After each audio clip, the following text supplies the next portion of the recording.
Although it's probably the last bit of the house we're going to work on, we're looking at the porch first because it may be a subject of demolition. It's got metal windows and doors, it's got lots of old bits and pieces, it's got old wiring, and basically there's nothing quite here that I'd want to keep. I have a better idea for the porch, and if we go outside you'll see what I mean.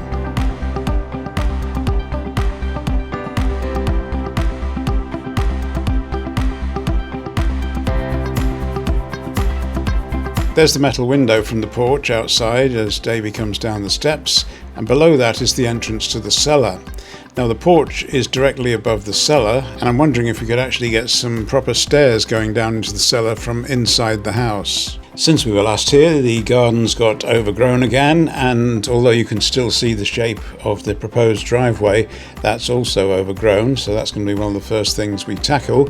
There's the kitchen window on the left and the lounge window on the right, and just round the corner there's another window from the lounge facing out onto the road. Davy is measuring up today. He starts round the back and then comes into the house and measures various windows. Now the bedroom is very dark. All the windows are either covered up or bricked up, so you can't really see in here, but there's a column in the corner on the left back wall which supported the chimney that we've now taken down, so those bricks can come out now. The living room is also dark at the moment. That's because the window facing the road is all covered up, and there's only a small window that goes out to the garden.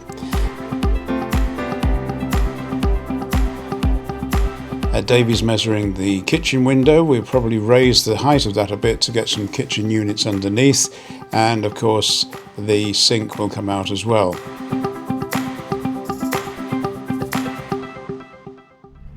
Well, here we are at the house in Oresh.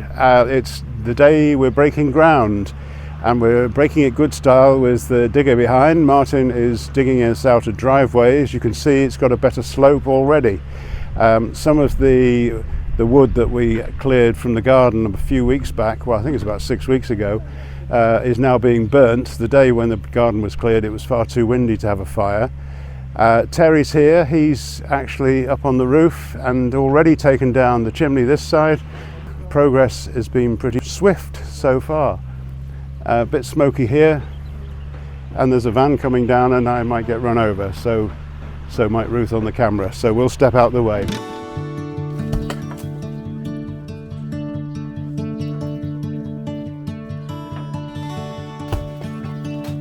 So 2 men working on site in the early days of this project. Terry's on the roof taking down chimneys, throwing the bricks on the floor, and he'll be going up on the roof later to rebuild where the holes are.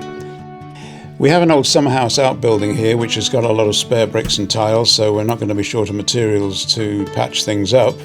After Martin has finished digging out the driveway, he'll come round the back, and hopefully by then Terry's ladder will be gone because Martin will be digging up the whole area.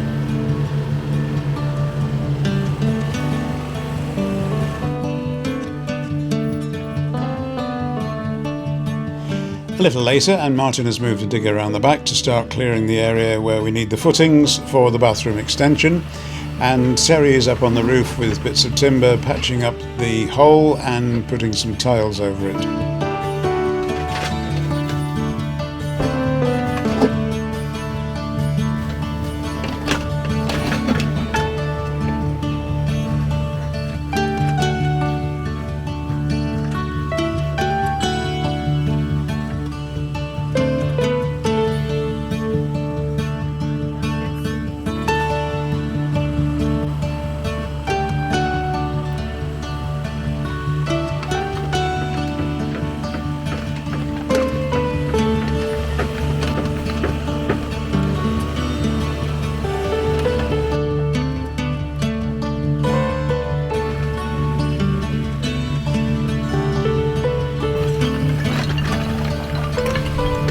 During this first week of works we're staying in Svishtov, and the name Svishtov is seen here on the sign both in the Latin alphabet and in the Cyrillic alphabet. You may actually be able to tell if you look at the 2 words side by side on this map. that the B and the V are a match for each other. So now, back down on the dock road, this sign which welcomes you to Svishtov has got the B missing.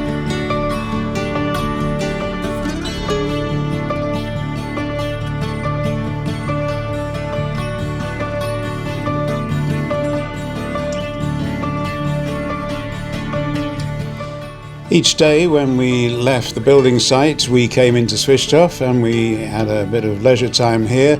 Plenty of restaurants and bars in this area and plenty of places to sit and enjoy the sun.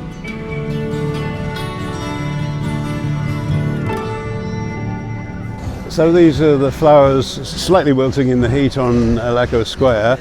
The municipal building is on one side of the square. The hotel I often stay in is on another side. But the bit we've been visiting today is on that side.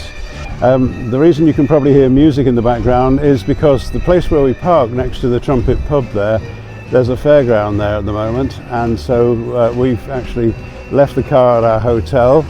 We're staying in the hotel down on the dock road, so we've walked up here and we've had our lunch at the Trumpet. And we've been entertained by this wonderful music that's going on. It's a kiddies fair, so not one that the teenagers will be going on, but nevertheless it adds a bit of action to things here, and nobody actually knows how long the fair's going to stay here that I've spoken to, because it was an Easter fair, who knows.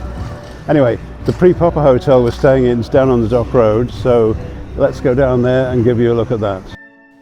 I'm not taking you into the hotel, I'm taking you down to the River Danube, and as you can see from the satellite view, it's a fair way down there if you're walking, and there's no straightforward route. We tried a number of different ways and eventually we just went for it and took the route that Google said we should take.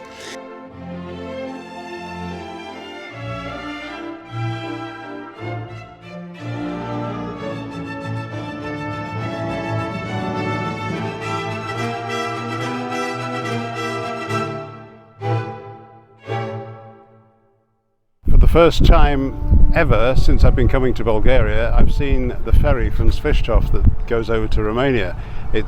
I knew it was the ferry because there are trucks on it, and I've heard that it's big enough to take trucks, so there it is.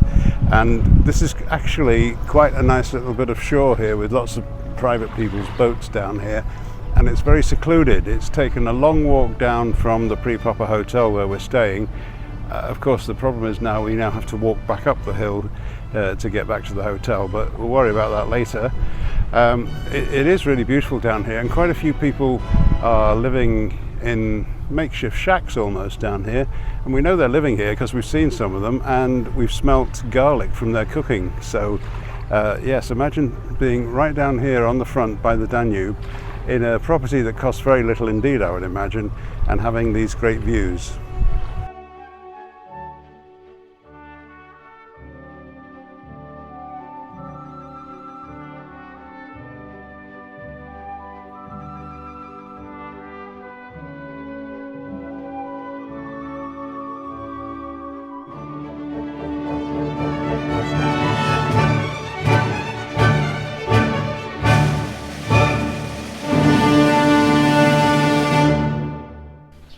Welcome back to the house in Oresh, where things have been going on inside the property as well, and you should be able to see behind me how the wall is being knocked down.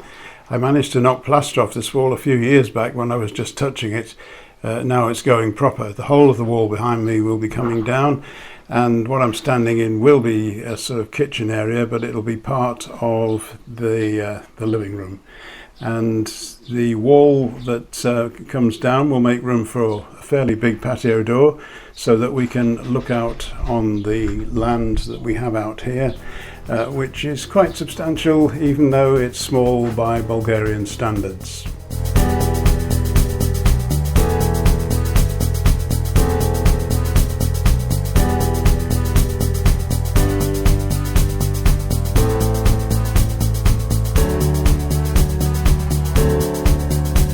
Unfortunately, you can't just go at this wall with a sledgehammer and knock it to pieces because it's made of mud bricks, and as soon as you touch them they crumble, and so Terry is having to shovel out loads of dusty rubble, shovel load by shovel load, outside the window.